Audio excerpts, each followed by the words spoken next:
जय हिंद दोस्तों, स्वागत है आप सभी का आपके अपने YouTube channel general study mood में। तो चलिए हम लोग बैठे बैठे क्या करेंगे, हंसते खेलते कुछ प्रश्न सीख लेते हैं। आज हम लोग लगभग 10-15 क्वेश्चन कर लेंगे, 1-2 मिनट में हो जाएगा। चाल, वेग, विस्थापन और त्वरण से कभी भी अगर प्रैक्टिस सेट लगाते हैं तो चाल, वेग और विस्थापन से अगर प्रश्न आता है तो थोड़ा कन्फ्यूजन हो जाता है। तो चलिए हम लोग बैठे बैठे कर लेते हैं प्रैक्टिस इसका। शुरू करते हैं। पहला प्रश्न यहाँ है आपका, चाल, वेग, विस्थापन, त्वरण से है। पहला प्रश्न क्या है, एक निश्चित दिशा में दो वस्तुओं के बीच की लंबवत दूरी क्या कहलाता है? विस्थापन कहलाता है। क्या कहलाता है? विस्थापन कहलाता है। लंबवत दूरी विस्थापन कहलाता है। अगला प्रश्न है, किसी वस्तु द्वारा इकाई समय में तय की गई दूरी क्या कहलाता है?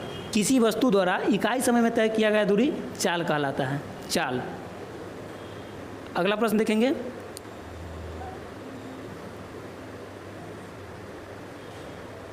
अगला प्रश्न है, किसी वस्तु द्वारा निश्चित दिशा में इकाई समय में तय की गई दूरी, यानी कि दिशा निश्चित हो और इकाई समय में तय किया गया दूरी क्या कहलाएगा? वेग कहलाएगा। वेग हो जाएगा आंसर। क्या होगा? वेग होगा। अगला प्रश्न है, चाल तथा वेग का मात्रक क्या होता है? चाल और वेग का एसआई मात्रक क्या होता है? मीटर प्रति सेकेंड होता है। चाल और वेग का एसआई मात्रक मीटर प्रति सेकेंड होता है। अगला प्रश्न है, वेग तथा चाल की बीमा क्या होती है? तो वेग और चाल का एसआई मात्रक क्या होता है? मीटर प्रति सेकेंड। और इसका बीमा क्या हो जाएगा? मीटर को लेंथ यानी कि एल और सेकेंड को टाइम से टी से डिनोट करते हैं तो एल t-1 हो जाएगा। L t-1। अगला प्रश्न है, किसी पिंड द्वारा इकाई समय में ध्रुवांतर पर बनाया गया कोण क्या कहलाता है? ध्रुवांतर पर बनाया गया कोण क्या कहलाता है? यानी कि ध्रुव पर बनाया गया कोण क्या कहलाता है?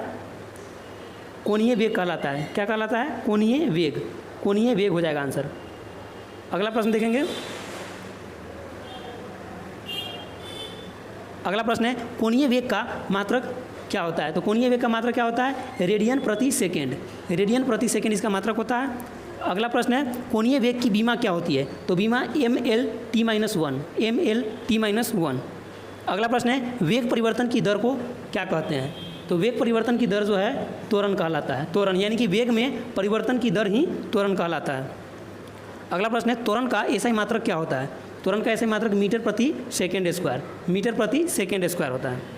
अगला प्रश्न है, त्वरण की बीमा क्या होती है? तो त्वरण की बीमा यहाँ पर इसका मात्रक है मीटर प्रति सेकेंड स्क्वायर। तो मीटर को लेंथ यानी कि लंबाई में मापते हैं तो एल हो गया, और टाइम को सेकेंड में मापते हैं तो सेकेंड स्क्वायर है तो t-2 हो जाएगा, यानी कि माइनस में पावर हो जाएगा क्योंकि यहाँ नीचे है। अगला प्रश्न है, ऋणात्मक त्वरण क्या कहलाता है? ऋणात्मक त्वरण क्या कहलाता है? आंसर क्या हो जाएगा? मंदन। यानी कि ऋणात्मक अगर त्वरण आता है, त्वरण अगर ऋणात्मक आता है तो उसमें माइनस नहीं लगाते हैं, उसको मंदन कहते हैं। ये लास्ट प्रश्न था।